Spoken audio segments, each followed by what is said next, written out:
Hello guys, how are you? I'm Hardeep Singh. Welcome back to your own YouTube channel. IELTS updates and recent exams. For more updates related to recent IELTS exam writing test topics, listening, reading, practice test, and speaking, you got guesswork. Please, guys, participate in everyday listening and reading practice test to achieve your desired band score in your actual IELTS exam. Please hit the like and subscribe button. Press the bell icon for the upcoming notifications. Don't forget like, subscribe and share my YouTube channel and my Facebook page, IELTS updates and recent exams. Part 1. Listen to the conversation between Denise, who was a college receptionist at a language school, and VJ, who was a student. First, you have some time to look at questions 1 to 6 on the form now.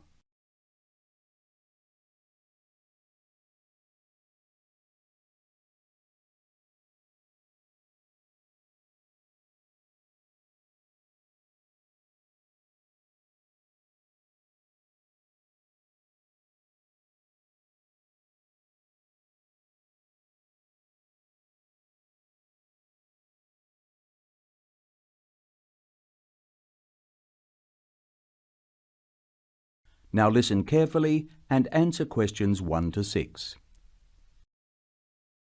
Hello, may I help you? Hello, is this the right place for me to register to study foreign languages? Yes, it is. May I have your name, please? Vijay. My family name is Paresh. Vijay Paresh. Okay. Do you have a telephone number? Yeah, 909-2467. Thank you. Now, which language would you like to learn? We offer French, Italian, Cantonese, Mandarin, Spanish, Portuguese. I'd like to learn Spanish, please. Okay. Our classes are conducted in lots of different places. We have classrooms in the city and here in this building. What's this building called? This is Building A. I work near here, so it'd be best for me to study in Building A. What time do you want to come to lessons? They go on for 3 hours and they start at 10 a.m., 4 p.m. and 6 p.m. I wish I could come to the daytime lessons, but I can't, so 6 p.m. please. That's our most popular time, of course. Have you ever studied Spanish before? No, I haven't. We describe our classes by level and number. Your class is called Elementary 1. Okay. When will classes start? Elementary 1 begins... just a minute. It begins on August 10. Great. Now look at questions 7 to 10.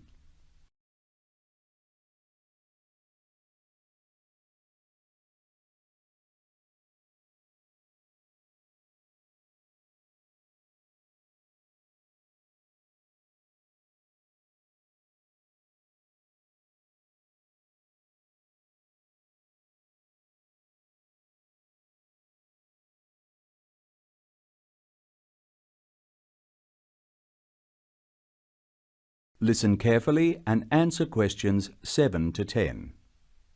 Great. Now, what else do I have to do?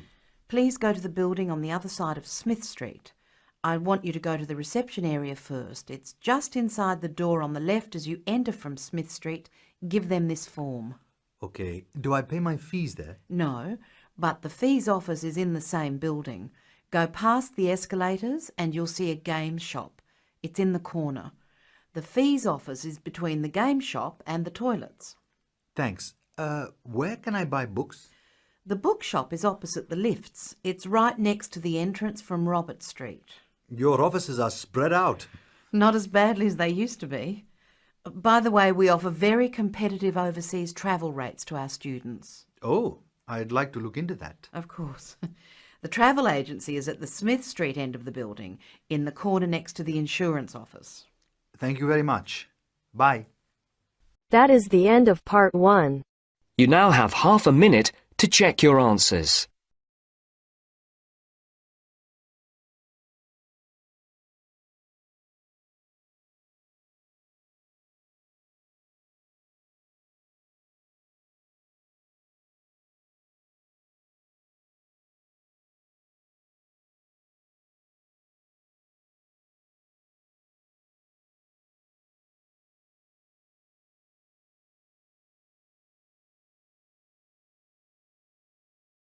Now turns to Part 2. You are going to hear a talk by a dietitian who is an expert on diabetes. He will be discussing ways people can reduce their chance of getting this disease. First, look at questions 11 to 16.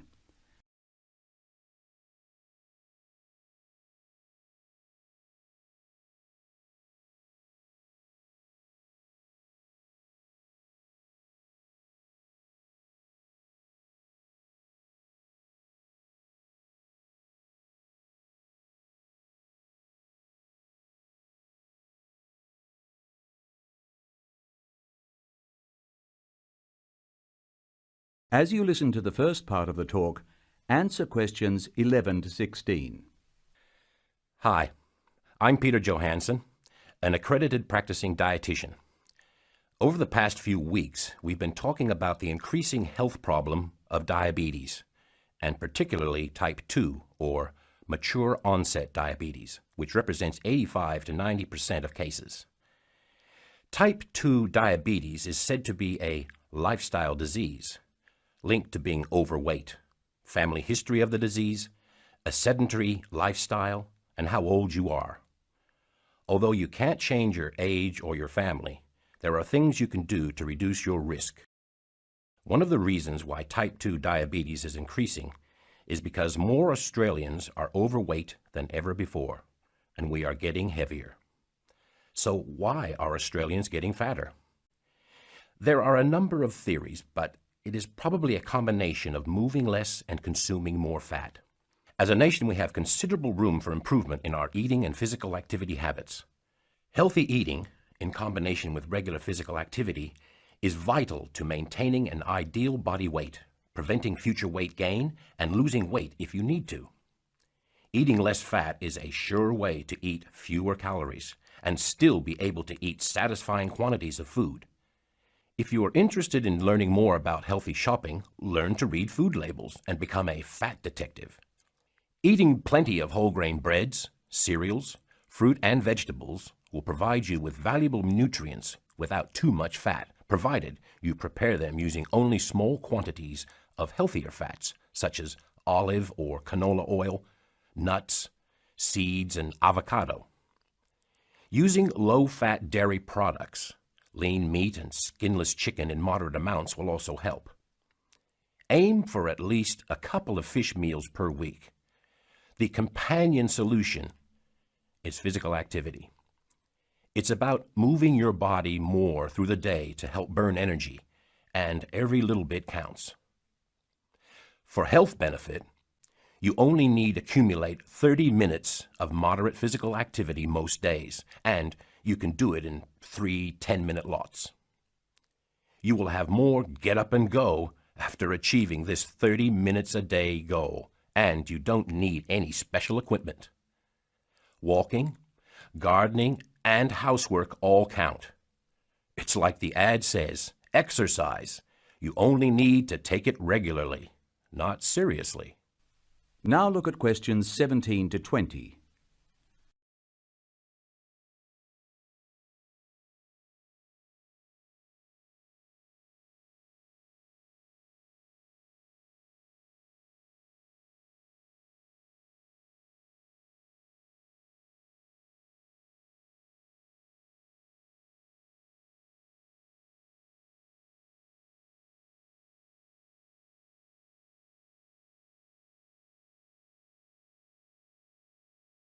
Now listen to the second half of the talk and answer questions 17 to 20. Now it's time to talk about the wellness calendar. It's called a wellness calendar because it's designed to keep you well. And so we have things like the achievement check, where you come in to record how far you've walked or run in the last week. Some people have gone for miles and miles. If you walk 3 times around the mall, you will have traveled a kilometer. The management of the mall really encouraged us to walk in here. It's safe in all weather. They even let us have this meeting room as a community service. Back to the calendar. The blood pressure screen will be here on Monday the 5th, and it will be at 10 a.m. This is probably a good time for most people, so come and be checked.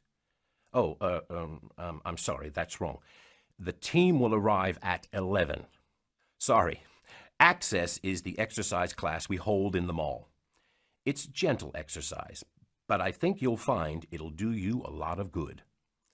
The instructor will help find the correct level of exercise for you.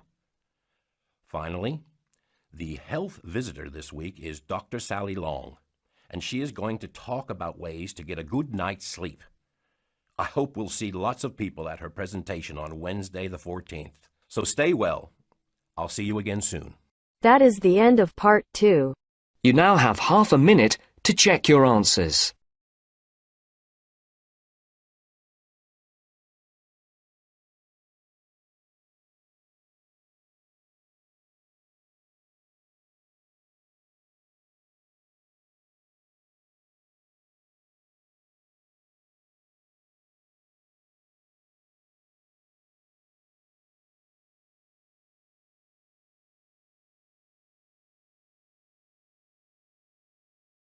Now turns to Part 3. You are going to hear a conversation between Bill and the counselor. You now have some time to look at questions 21 to 25.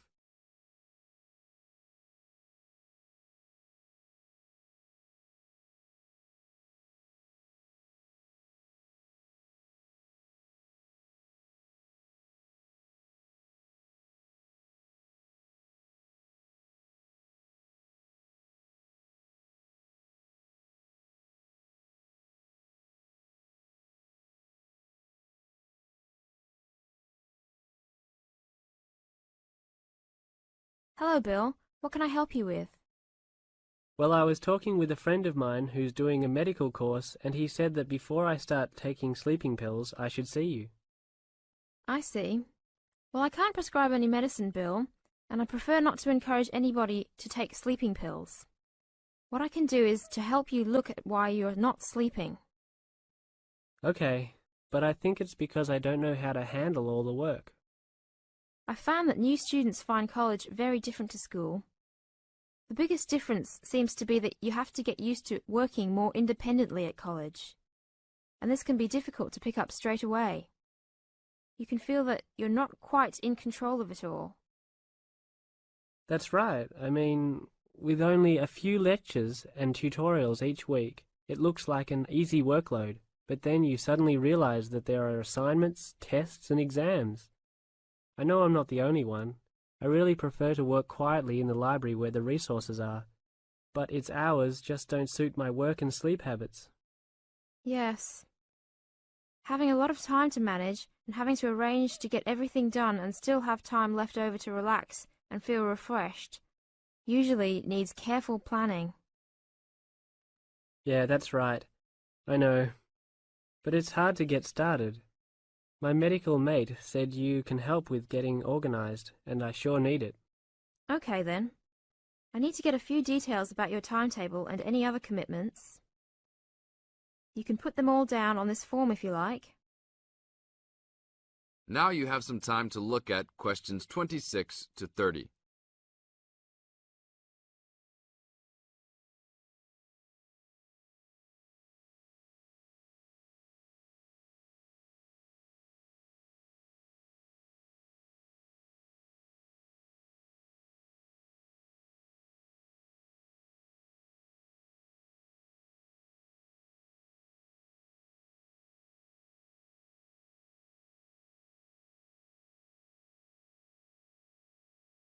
Now, Bill, what's your main concern? Well, what really gets me down at present is that the exams are coming up and I don't feel confident. I know you've spent a lot of time preparing, so let's look at the actual exam itself. No matter how much preparation you do, it doesn't really count if you don't plan how you will time yourself to ensure you get to answer all the questions. Usually there will be some guide on the exam paper that will tell you the relative importance of each question, its contribution to your total mark. I see.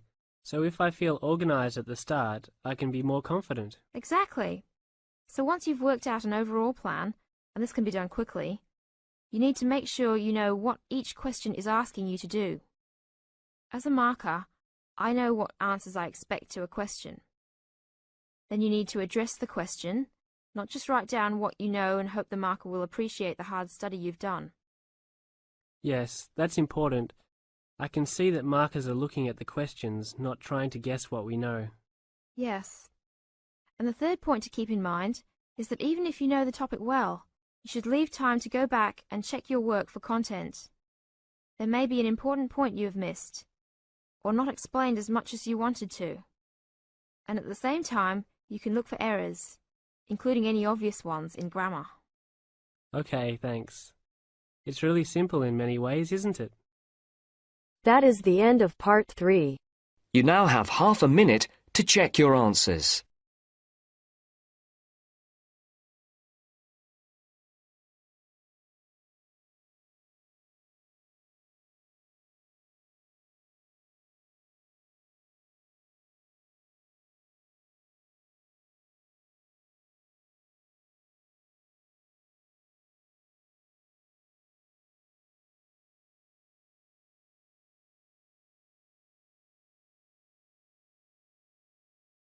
Now turns to part 4. You will hear part of a lecture on the current and future use of mobile phones. First, you have some time to look at questions 31 to 40.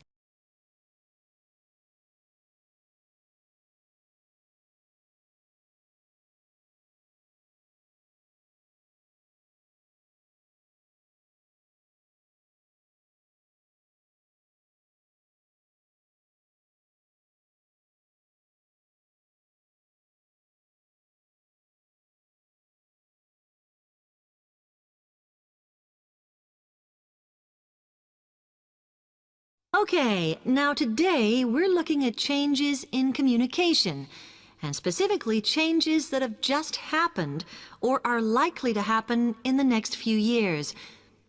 Key to this is the mobile phone, which is increasingly being seen as an all-purpose system rather than just a phone. If you only use your phone for texting and making calls now, you will be amazed at how you'll be using it in the future. The technology has been developed for a range of other uses. For example, phones could be used so that if you are meeting someone and they get lost, you could send them a map of your location to help them. This will save all those complicated explanations over the phone and our poor friends or colleagues trying to drive and find out where they are at the same time. And if you get bored waiting, or if you're traveling, for example, you will soon be able to see TV news on your phone as it is actually being broadcast. This means that you won't have to miss any of your favorites if you were away for a few days. Most people have got used to texting now, and young people send pictures to each other. But what is exciting is the possibility of putting music with them before you send them. And it's not all frivolous. Phones are going to become even more critical in business and education. Some recent developments have a highly practical usage. So, for example, as lecturers, we will be able to send everybody a text to let them know if lectures have been cancelled. And the new phones could have a further use in education, as well as business, as they will enable us to go to any destination, such as when we are doing a field trip, for instance, and from there to send data directly to a computer so that we can access it when we get home. This means we will no longer be limited by what the phone can store. And it's interesting to look at the different ways that men and women use phones now, as that does affect how the technology will develop. Some research has been done on how people use phones, and some of the results are surprising. One of the increasing usages of mobile phones is to get all sorts of data, such as phone numbers, the weather, train times, etc. And while there's been an attempt to set up connections with things that women might be interested in accessing, It is overwhelmingly men who do this. But what about the traditional use of a phone? To speak to people? I suppose we would predict that it is mainly women who use phones as a method of contact for friends and family, but, in fact, the genders exploit this facility equally. I've spoken about the increased business usages that phones will offer, and I suppose we would associate this usage with men. The survey picked up, though, that women are often working from home or catching up with work in the evenings, so they use phones in this way as much as men do. Most of us are aware we can store photos on our phones. It's an ideal method of capturing a moment wherever you are. Women tend to be the group that keep photos on their phones, but it seems that men use their phones to actually take pictures much more than women do. And of course, all this knowledge affects the marketing that the companies will do in order to sell the That is the end of part 4. You now have half a minute to check your answers. So guys, don't forget like, subscribe and share my YouTube channel and my Facebook page. IELTS updates and recent exams. For more updates related to recent IELTS exam writing test topics, listening, reading, practice test and speaking, you cut guesswork. Please guys, participate in everyday new IELTS listening and reading practice tests to achieve your desired band score in your actual IELTS exam. For more IELTS material, visit my official website www.ieltsupdatesandrecentexams.com. The link is given below in the description. If you need PDF files of latest IELTS material, then please join my Telegram channel. So guys, please write your score below the comment section. Again, thanks for listening. God bless you all guys. Stay tuned, stay safe.